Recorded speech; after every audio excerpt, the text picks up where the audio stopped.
പലരും ചോദിക്കുന്ന ഒരു ചോദ്യമാണ്, എന്താണ് റിയൽ എസ്റ്റേറ്റിൽ ഡമ്മി ബയേഴ്സ് എന്ന് പറയുന്നത്.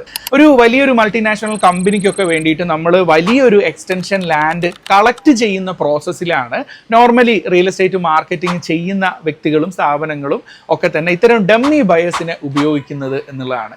എന്തുകൊണ്ടാണെന്ന് വെച്ച് കഴിഞ്ഞാൽ, ഒരു ഉദാഹരണം പറയാം. ഒരു കമ്പനിക്ക് ഒരു ഏരിയയിൽ, ഒരു പെർട്ടിക്കുലർ ഏരിയയിൽ ഒരു 20 ഏക്കർ ഭൂമി വേണം എന്ന് വിചാരിക്കാം. അവിടെയുള്ള ആളുകളൊക്കെ ഭൂമി വിൽക്കാൻ താല്പര്യപ്പെട്ട് നിൽക്കുന്ന ആളുകളാണ്. അവിടെ ഇപ്പം ഞാനാണ് ആ ഒരു ലാൻഡ് കളക്ട് ചെയ്യാൻ വേണ്ടിയിട്ട് നിയോഗിക്കപ്പെട്ട ആളെങ്കിൽ എനിക്ക് പോയിട്ട് ഈ 20 ഏക്കർ എന്ന് പറയുന്നത് ഒരു പക്ഷേ 10 പേരുടെ ലാൻഡ് ആയിരിക്കാം. അപ്പോൾ ഈ 10 പേരോടും പോയിട്ട് ഞാനാണ് ബയർ എന്ന് പറഞ്ഞുകൊണ്ട് എനിക്ക് നെഗോഷിയേറ്റ് ചെയ്ത് സംസാരിക്കുക എന്ന് പറയുമ്പോൾ അതിന് പ്രായോഗിക ബുദ്ധിമുട്ടുണ്ടാവും. അവിടെ ഇതെല്ലാം കൂടി കളക്ട് ചെയ്യാനാണ് ഉദ്ദേശിക്കുന്നത് എന്നുള്ളൊരു കാര്യം അവർ മനസ്സിലാക്കും. അതുകൊണ്ട് തന്നെ ഇന്റേണലി വിലഭാഗത്തിൽ ഇപ്പം മാർക്കറ്റ് റേറ്റ് 3 ലക്ഷം രൂപയുള്ള സ്ഥലത്ത് അവരുടെ വിലഭാഗം ഒരു പക്ഷേ 5 ലക്ഷവും 6 ലക്ഷവും അവർ ചോദിക്കാനുള്ള സാധ്യത ഉണ്ടാവും. അങ്ങനെയൊക്കെയുള്ള പല കാര്യങ്ങളും നടക്കും. അപ്പോൾ അതുകൊണ്ട് ഇത്തരം കോൺഫ്ലിക്റ്റുകളും കമ്മ്യൂണിക്കേഷൻസും ഒക്കെ ഒഴിവാക്കാൻ വേണ്ടിയിട്ട് ഈ 10 സെല്ലേഴ്സ് ഉണ്ടെങ്കിൽ ഈ 10 പേരുടെ അടുത്തേക്കും 10 ബയേഴ്സിനെയാണ് നമ്മൾ ഇൻട്രൊഡ്യൂസ് ചെയ്യുക എന്നുള്ളതാണ് പൊതുവെ ചെയ്യുന്നൊരു രീതിയാണത്.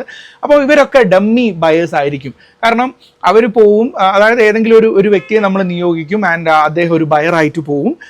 സോ നെക്സ്റ്റ് നടക്കുന്നൊരു പ്രോസസ്സ് എന്ന് വെച്ചാൽ അവരുമായിട്ടുള്ള ഡീല് ഫിക്സ് ചെയ്യും. കാരണം റോഡിന് അഭിമുഖമായിട്ടുള്ള ലാൻഡിന് എപ്പോഴും പ്രീമിയം വില കൊടുക്കണം. പിറകിൽ വഴിയില്ലാത്ത ലാൻഡാണെങ്കിൽ അതിന് വില കുറയണം. നോർമലി അങ്ങനെയാണ്.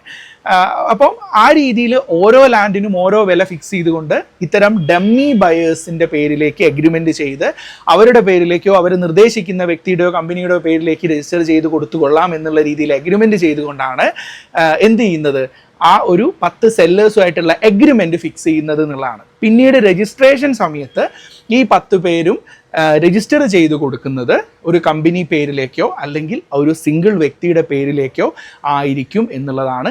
അങ്ങനെയാണ് പൊതുവെ വലിയ ബിൽഡേഴ്സ് ആണെങ്കിലും ഇൻഡസ്ട്രികളാണെങ്കിലും കമ്പനികളാണെങ്കിലും ഒക്കെ തന്നെ ലാൻഡ് കളക്ട് ചെയ്യുന്നത് എന്നുള്ളതാണ്. പൊതുവെ വലിയ റിയൽ എസ്റ്റേറ്റ് ഡീലുകൾ ഇത്തരം കമ്പനികൾക്ക് വേണ്ടിയൊക്കെ ചെയ്യുന്ന മാർക്കറ്റേഴ്സ് യൂസ് ചെയ്യുന്ന ഒരു ടാക്റ്റിക്കാണിത്.